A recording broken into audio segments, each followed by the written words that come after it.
Hello and welcome everyone to the weekly Delphian meeting. Thank you for tuning in. So today's agenda, we'll go through the market update.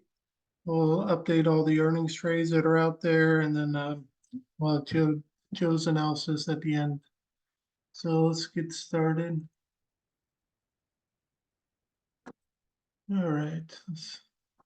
So overall, indices still in one. Russell holding on the one still, but obviously NASDAQ, SPX, at all-time highs. Russell's had a little bit of pullback, but they're all in one, sector-wise, mostly green. We got utilities, I think, in 8. So it's probably rate driven, I would think. And then a couple others into fairly, um, real estate and materials. The other ones, energy's coming off the bottom. That was an 8. So pie wise, 63% last week. So we're right above 50 right now. So we'll go through that, but getting those transitions to 2 quite a bit. So we're actually below the overbought condition of 45% state 1. So been having a lot of transitions into state 2, as you can see there. So let's take a look at the market pulse overall. So, we're up high here back end of the year, 84, 85, had a dip, held for a while, and, it's been dropping here, but, you can see SPX still making highs. So, off that end of January there, just shot up, and we're right, bumping up against all-time highs for S&P. Russell is obviously not faring as well, but new highs, still showing pretty good signs here. Nothing big as far as this, new lows, but still getting decent little bumps here, which is, this obviously very bullish. You can see, from here, let's call it 450 for SPY. And we got all these spikes and very bullish up to like 490. So quite a move. So this is very bullish signs here. Obviously back here you can see it's the reverse. So bullish wise, we want the lows flatlined, and then you want to see spikes in the highs, and then here's the reverse when things get bearish. So this is still looking good overall. Time being, nothing there. Let's go all states.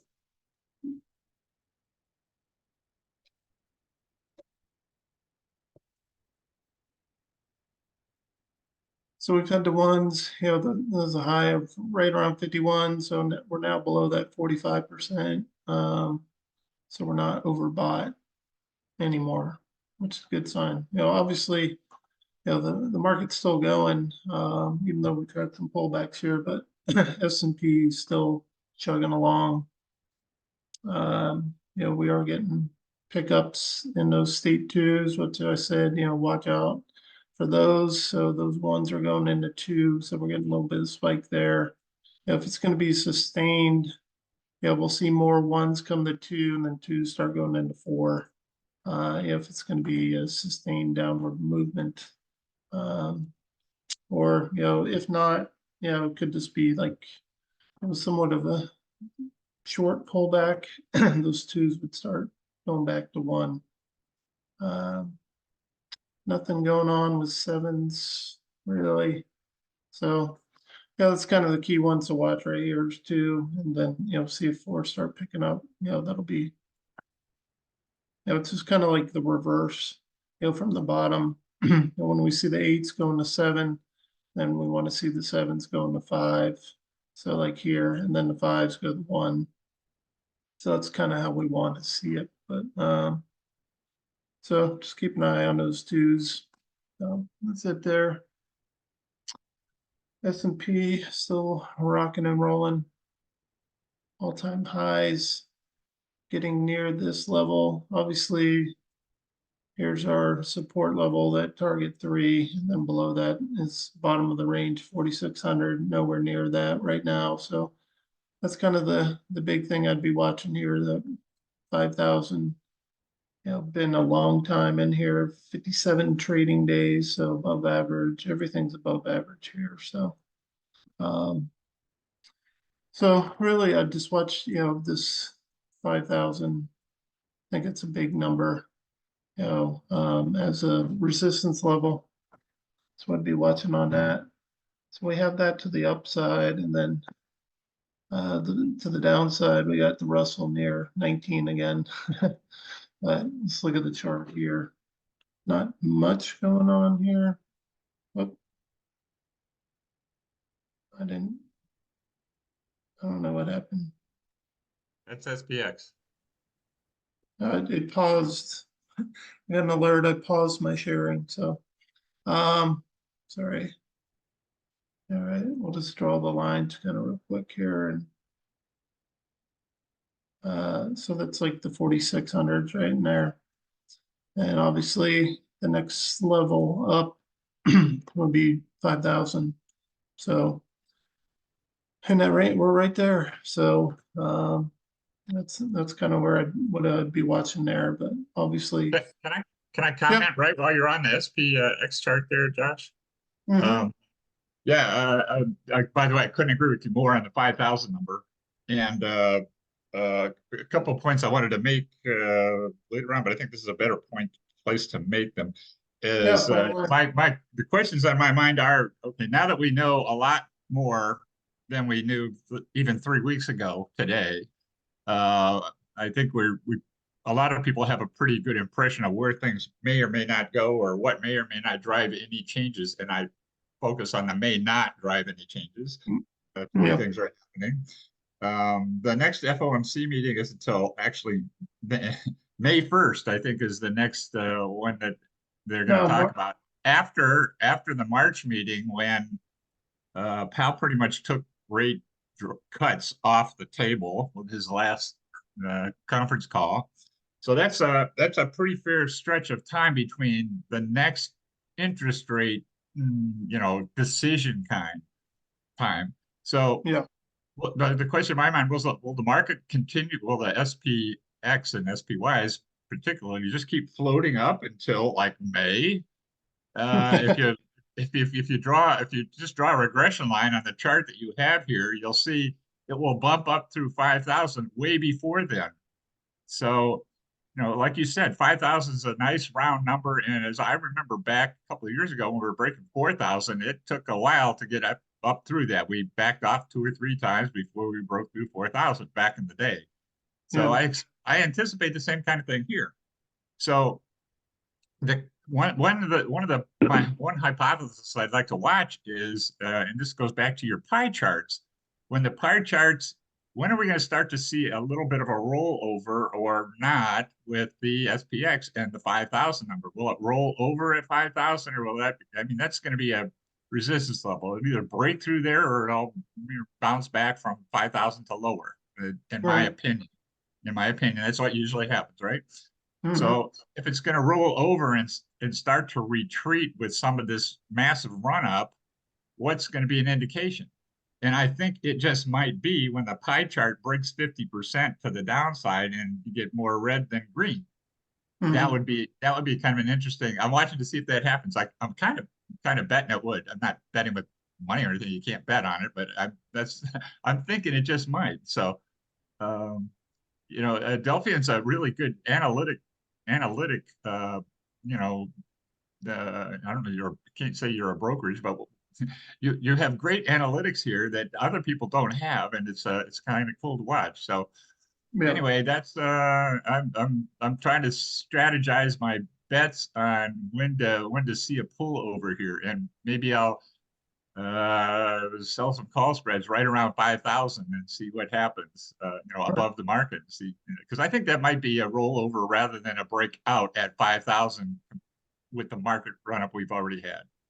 That's my editorial but I'm really watching the pie charts and how what we go back and analyze this after the fact, it'll be interesting to see if there's any causes we can put to whenever the market does roll over a little bit here. It just can't keep going up forever. So eventually it Right. will, but it might keep going all the way till May. Who knows? Anyway, just wanted to say that about the pie charts while you were here, and this chart in particular. Thanks. Right. Yeah, I mean, it's been a hell of a run here. I mean, pretty much 900 points almost from that bottom here, and that was end of October. I mean, this obviously we need a pullback. I mean, this is crazy type moves. But fantastic state one, obviously. Yeah, I would expect heavy resistance at 5,000. It may like pop up above it just to like say they got it, but I would expect real heavy resistance there. I'm not saying it, can't break through and turn that into support, but yeah, between now and March, I mean, it's just going to be earnings, right? And, kind of the big names of a lot of the big names have come out and mostly good as far as I've seen, some misses, but some like blockbuster type moves. So it's just hard to say. Obviously, big picture wise, I'm just kind of monitoring 5,000 for SPX and then the Russell. That would be the first one to drop to state two, obviously. I mean, if you look at this chart, I mean, it's below the stop loss again. So, to the downside, kind of watching 1900. We're not that close. I think we're like 40 points, 50 points away from it, but, and we're only 10 points away from the top. So that's kind of what, I'm kind of monitoring overall. And, this one's very interest rate sensitive. And, we had a little bit of a spike in rates. We got up 416-ish, somewhere around there. Uh, um, yeah, 416.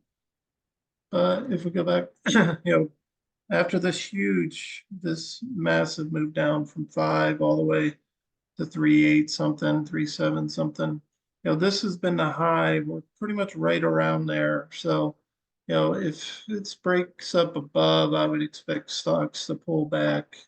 If this gets above that and kind of makes another run up, I would expect stocks to pull back pretty good. So, that's just like another thing I can watch, but it's right near kind of that level from the last retracement. So it's kind of where that is. Nothing else on SPX. Robert here. Yeah, hey Robert. How you doing? A question along the line of the day's comments. Could we watch volatility to kind of gauge when that might make a downturn? You're talking like VIX? VIX, or I'm not sure implied volatility or historic volatility, but yeah, the VIX. I think we're relatively low in the VIX right now, aren't we? Yeah, I think it's like 12 or something. Yeah, it's between 12 and 13. You're right. Yeah. Yeah, I mean, obviously, the volatility will spike. I haven't monitored like SPY or SPX like IVs that well. But obviously if those start building, um, you know, that could be definitely an indication, but usually happens after the fact. I don't know if we get too much of like buildup in IVs prior to, I think it's like something happens and the IVs go through the roof. So, but yeah, I mean, definitely, keep an eye on them. But I'm not sure what, other than like SPY or something like that. There's just so many symbols. I don't know. Yeah, And and I the think, VIX Josh, yeah, go ahead, Joe. I was just going to say, in the VIX, we went, kind of, I think between like 2015 and 2019, the VIX by and large was at these low levels. And what's changed, I think, so much since that time period is the proliferation of expirations. So, I mean, there are, and I don't track them, but there are, daily expirations in so many products. I think the VIX, I think, is going to be a lagging indicator to the price action. I think we'll get the price action kind of long before we get a spike in VIX. That would be my sense. So I don't see that as much as of an indicator going forward from, kind of anticipating some kind of correction. I don't see that at all. Mhm. Well, I mean, the other thing is just like the momentum, on these pies and like percentages numbers you keep seeing. We had 80 transitions to state 2 yesterday, like, and this has been building. So, this could give you, at least, caution that, if this continues, obviously we're going to get a pullback, right? So it gives you kind of the heads up, based off the momentum. But then again, Josh, the roll into 2 doesn't suggest correction, as you know better than I. I mean, that can be the healthiest of pullback. states. Yeah. The market continues to basically go up, inside of a rolling correction. You always pull up the charts with that 1-2-1-2 curve. I mean, we can go Right. from 2s back into 1s, and we're ramming through 5,000. And I got a few charts, Yeah. just kind of speaking to Dave's point later on, just what we might be able to anticipate. Yeah. I didn't mean correction, I meant pullback. Mhm. Correction is like when we get, this number up real high, like we did quite a And to bit. Joe's point right here, right, that he just made, the indices are influenced by a far more concentrated percentage today than they used to be. That's why the indexes can go up when the economy's not going, so maybe going flattish, because the few companies are carrying a lot more of the other companies that aren't participating. I think Yeah, that's why I'm right behind Joe on that comment, but that's the reason why I think that comment holds up. Is true. right. Well, I mean, yeah, that's definitely a case for like NDX, SPX, which is kind of, I mean, this is 500 symbols, but it's still being carried.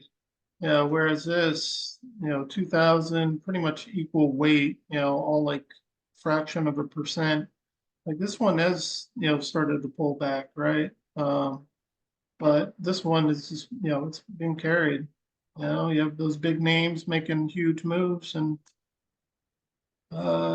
they carry the day, any kind of offsets. But these are obviously the biggest cap companies, and here you're smaller and these more affected by rates and stuff like that. So, yeah, I mean, definitely 2 different markets between these 2, but um, that's kind of my thoughts on that. Okay, so Russell, obviously, hanging on to state 1. So, almost at the average days, nowhere near. Did it close? It didn't get close to the average move. That would be in between target 2 and 3. That would be, sorry, let me get the tool. That'd be up in this range. That's the average. So did about, I would call it about half the average here, this move, about half the average. So, last week, we had talked about this kind of being resistance level, and obviously didn't hold true. So now we're down here. This will be minor resistance, but I think the key here is just at the bottom. This is 19.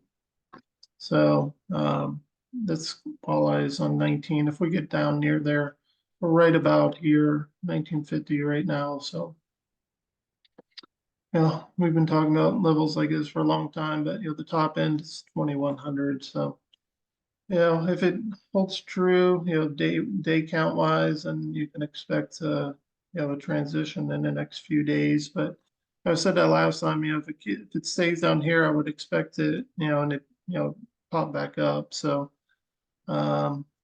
maybe it has to get down below 19, but You know, down here, you're in danger zone and transitioning, you know, to 2, so. Just have to see how that pans out. Okay. Yeah, this time has been different, you know, the 3 peaks, we're on the 4th. So 17, 19, and then off the charts, 21. So, you know, I think this is a good sign. But, you know, obviously we got to hold it if we do retest it. But as long as we're above 19, then, you know, it's still overall like bullish for the market. As long as we stay above 19, we don't want to break through again, you know, just like all these times it broke through, you know, and went all the way back down. So, you know, bullish wise, we just want to hold 19, and then you know, S&P obviously getting above 5,000, holding above that, that'd be real bullish. But you know, we'll have to wait and see. Yeah, this talked about that last week. So just keep your eyes on the small banks there. Fed tool wise, so next meeting is March. This has moved quite a bit.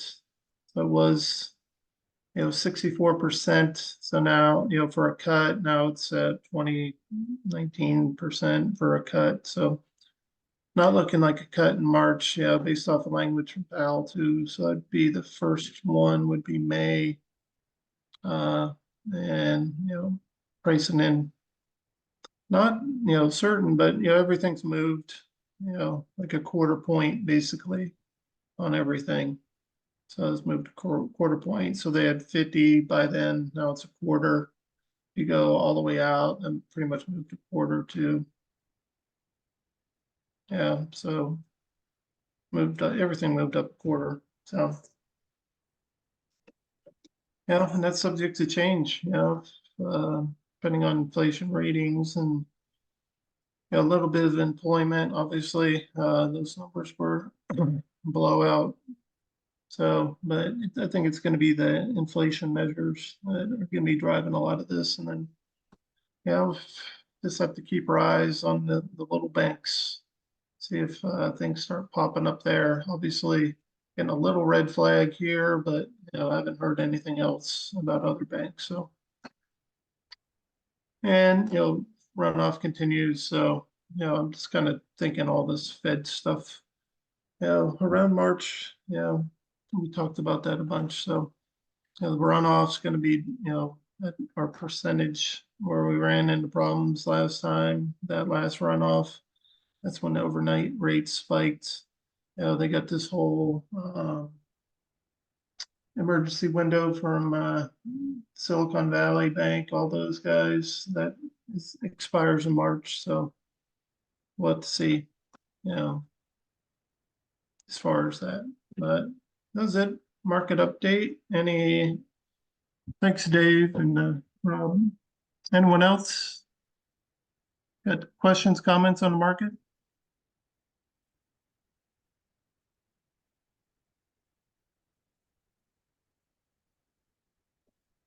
Okay, let's go through earnings here.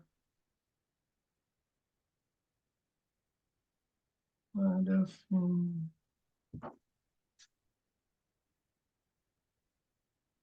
Let's start at the bottom, non-movers. So we had that one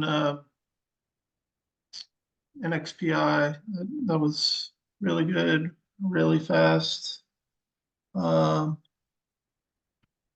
That was a 1-dayer, hit like 20%. So that was good. So we're back positive even after our Delta disaster. So, and then GLW. So if you pull up like the position analysis, you can look day by day. So this one popped up pretty good, you know, right at the top end, and just been kind of clawing back. So we're profitable now, and, you know, it expires on Friday. So still haven't hit the you know, profit target, but obviously we have a good turn of events. You know, when these things get bad, sorry, I'll pull it up. like that Delta one, like they'll spike up around here, and if most of the time they'll come back down into the range, but like sometimes they just take off, and then you're out of luck. So, but it's looking like this will be profitable, so that'll be 3 out of 4 with a profit, net profit. And next up, Fall Rise. So we only have one there. That's the Disney that closes today. Their earnings are after the bell, so it's looking good. Didn't hit a profit target, but close. So it's been a good one. So that one's good. I think we had a bearish runner.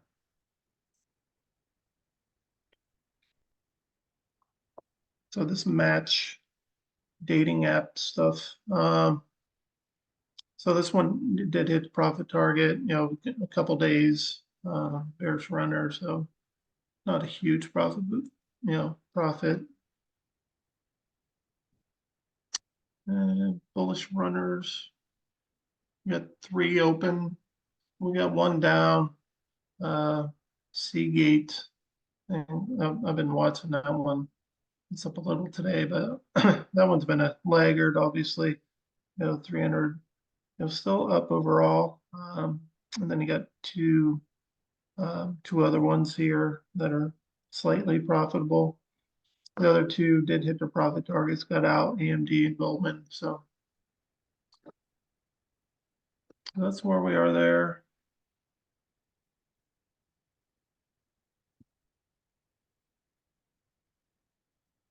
I don't think we had, no, we haven't had any of those. Then bullish pre-runners.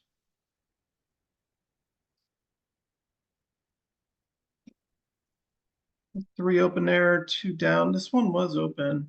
This one was up. I don't know if it hit intraday. Yeah, it was close, probably close, but had to dip down there. So it's negative now. This one looks like it'll be close today. And MGM's up some. That's next week, and this one's way off. Cake. Is that Cheesecake Factory? Yeah. So that's the current ones. You can see overall we're up, the 1 loss here, and then 3 hit the profit. Well, I'm gonna say that hit is pretty close, and 2 didn't, but overall up, 3 out there. So not bad so far. So that's it on earnings. Questions, comments on that? They're going good. Yeah, so far. So far, they're good. Yeah. Okay, well, I'll turn it over to Mr. Joe. All right, Josh. Hi, everybody. Thanks for joining us. Let's see. There's the good old platform, and yeah, I think we're getting a rolling correction without any correction in pricing. And I just actually wanted to pull up a couple charts, but my mindset coming into the week is just, we've talked about it before, I'm thinking in terms of the period of time in state ones, and kind of to Dave's point, looking forward into May. So we're at what are we, 57 days in state 1 and SPX, 62 in NDX, all-time long periods in SPX are in that 125 to 136 day range. Little short, actually no, a little longer in NDX, basically in the 125 to 145 range. So that sure as heck takes us out to May.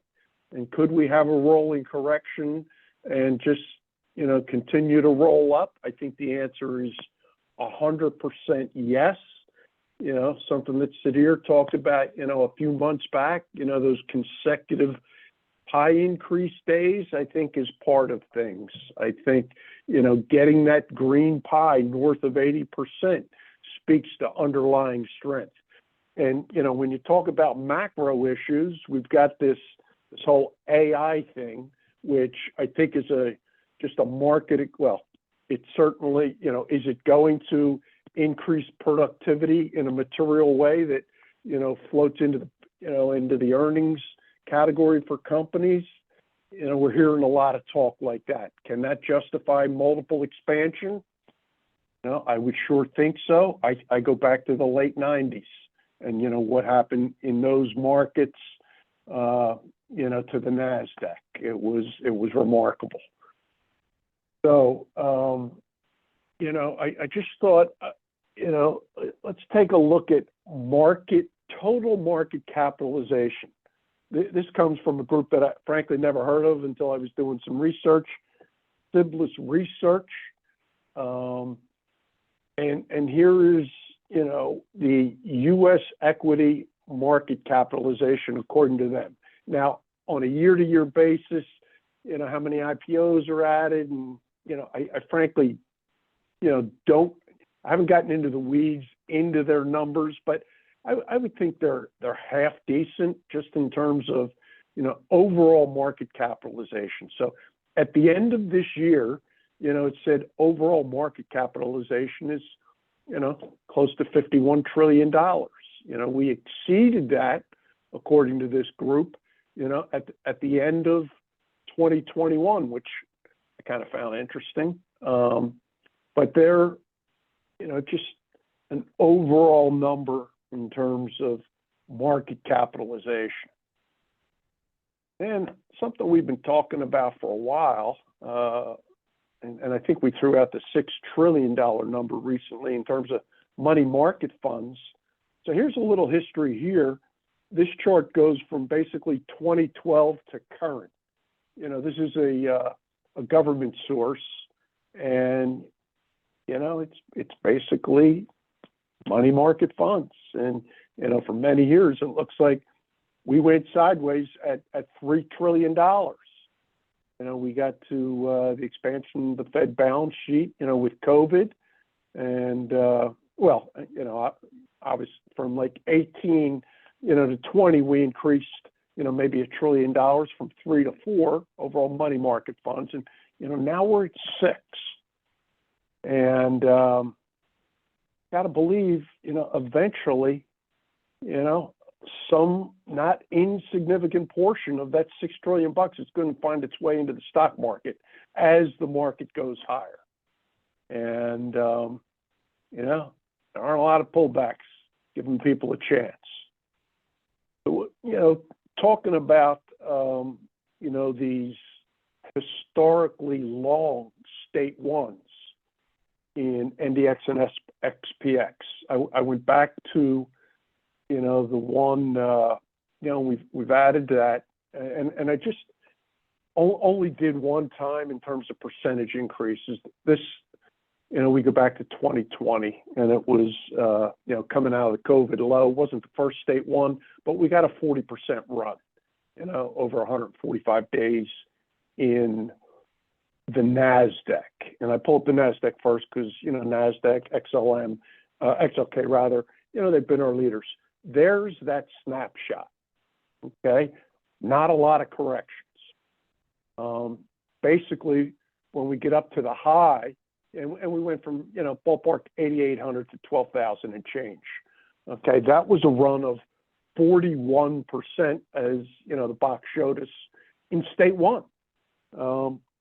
Right now, let's see, we are, darn it, we're I think we're up 15%, okay, coming out of our current state one, which we went into in November 7th, okay? So just trying to throw out there, kind of where we've been historically, long way, if this is to be an historic run. And, honestly, with all that money on the sidelines, with this whole AI,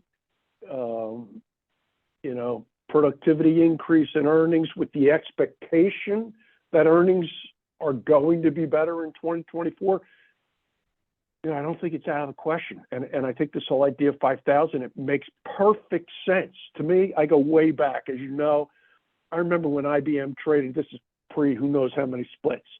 IBM was finally going to trade at 100. And it didn't. It finally did. It was a huge thing. And, I think ultimately backed off. That was somewhere way back in the 80s. I think people can look at this as SPX 5000 as maybe something similar. It wouldn't surprise me if the markets blow right the hell through, SPX 5000, because of the money on the sidelines, because of increased earnings, and because of the potential for, PE expansion. So, does it make any sense?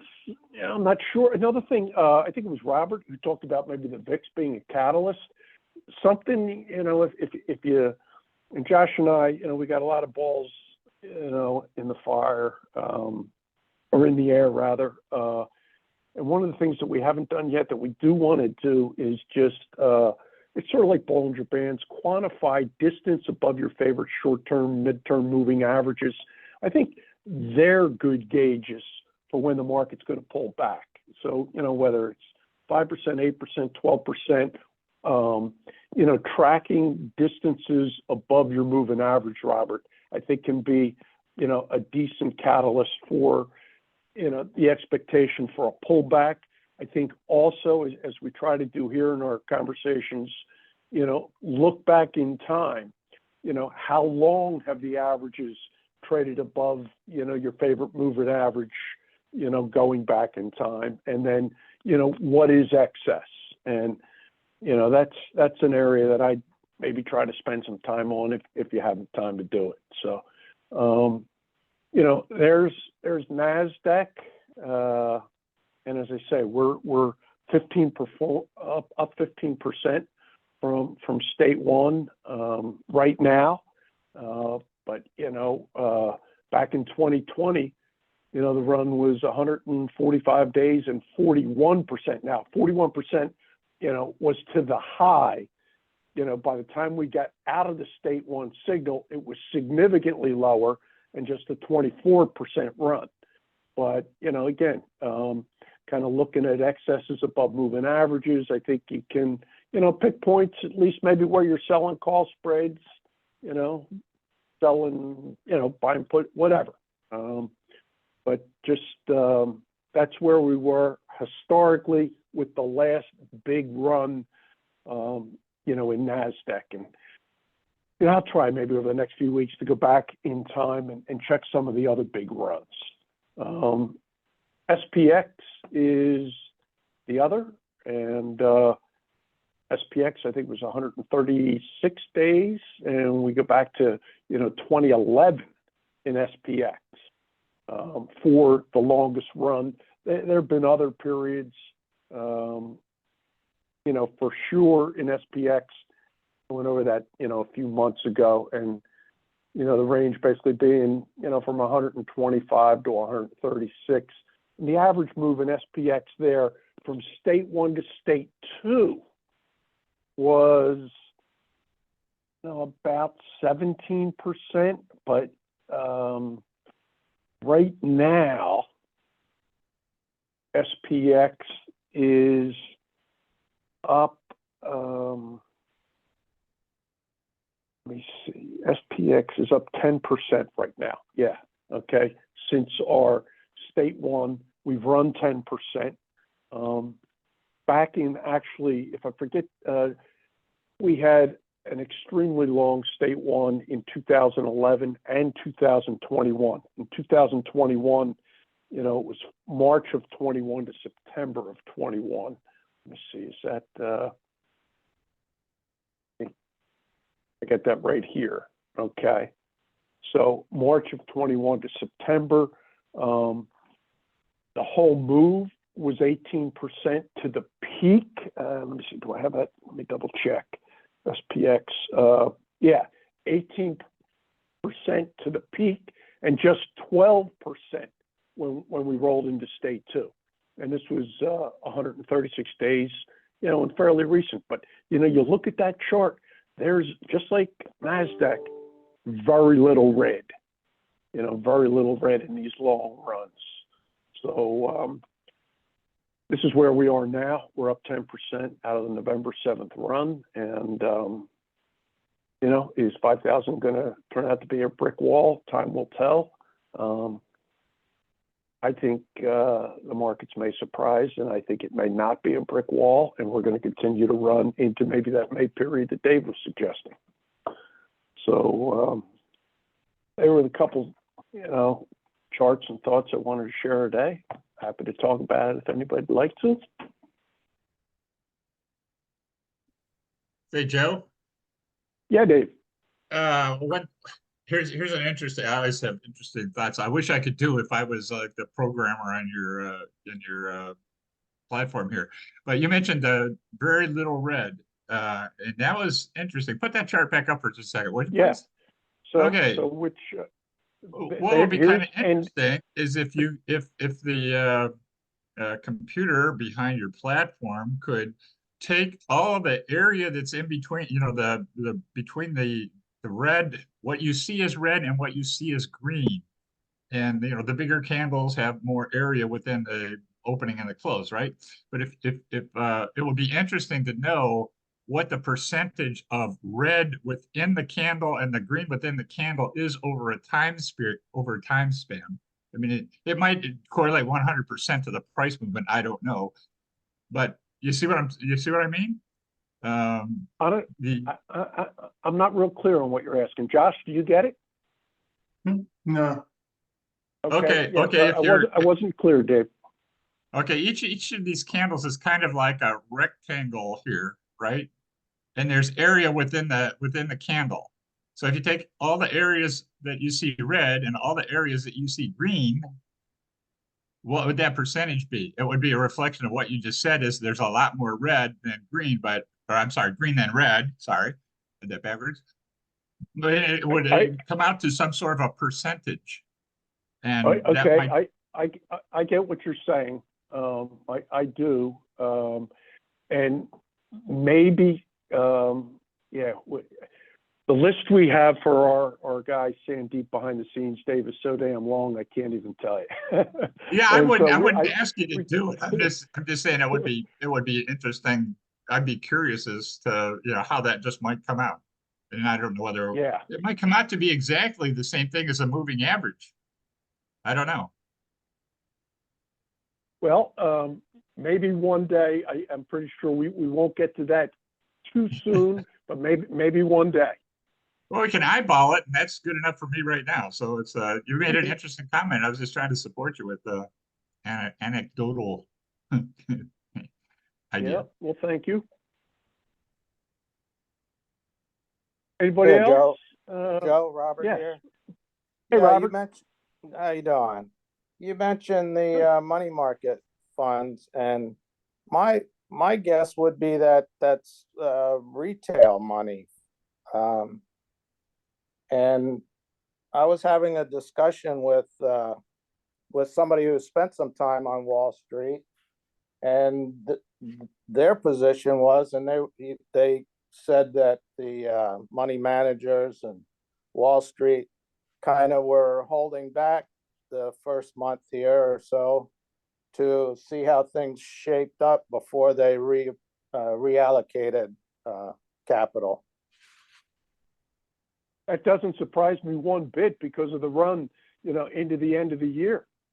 And so, yeah, it wouldn't surprise me if, some of these people who, typically may have a little more money in the market don't yet. And I think probably most of you on the call realize this, and something kind of I had forgotten about. We had the Meta earnings the other day, and they announced a dividend. And, some of these guys who, manage billions of dollars, they have different criteria. And when a company announces a dividend, they got to get into it. And there are certainly more parameters than that. But, another excuse for people to have to get into meta here. So, bottom line to me, surprises are going to be to the upside, big time. But thank you, Robert. Yeah, and another comment I was just thinking is that I've heard some talk and some people are using VIX futures instead of the VIX in order to figure out where things are going. Yeah, it's, I've actually never traded the VIX. I used it, a little bit, just as you were suggesting earlier, as a gauge. I think at these low levels, and I think with all the new expirations, as I mentioned earlier, the proliferation of product, it just, and I know VIX is a very active, option, both on the future side, and then it's a very active option. But I'm not sure how much of a kind of an indicator it is at this point. But it wouldn't surprise me at all. People much closer to Wall Street than I at this point, use it, significantly. Yeah, the other comment on the new expirations would be, I wonder if the put call ratio would be of any help. The put, and this is just me personally, I always, did not, I never really paid much attention to a put call ratio, just because the difference in the delta in the various options. Okay, so just to throw all those different deltas into one pie never made any sense to me. And so I just have really never spent much time analyzing the put call ratio. And that's probably, just bad on me, but that's the rationalization for why I haven't spent time with it. Anybody else use put call ratios at all or pay attention to them?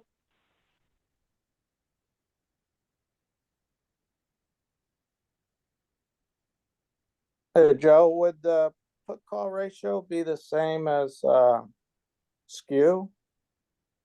No. Skew is just, the change in volatility over time from strike to strike. Okay, so, you get that upward skew in out of the money puts, downward skew generally in out of the money calls. That's just how the options market work. That's a completely different animal, Robert. Well, good question. I'm just trying to pull up VIX here, and one day we're going to have a platform that's quicker. But I was just looking to see the average daily option volume in VIX. I mean, that's staggering, and 700,000 contracts traded a day. It's a monster. Yep. One thing we're going to do also, Josh and I were talking about on the option chain, and we should have done this before, but we'll be adding the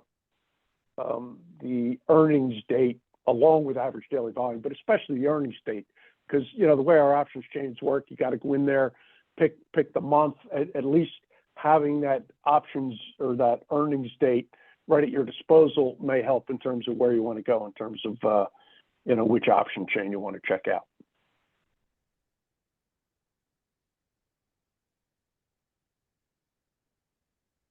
Anybody else?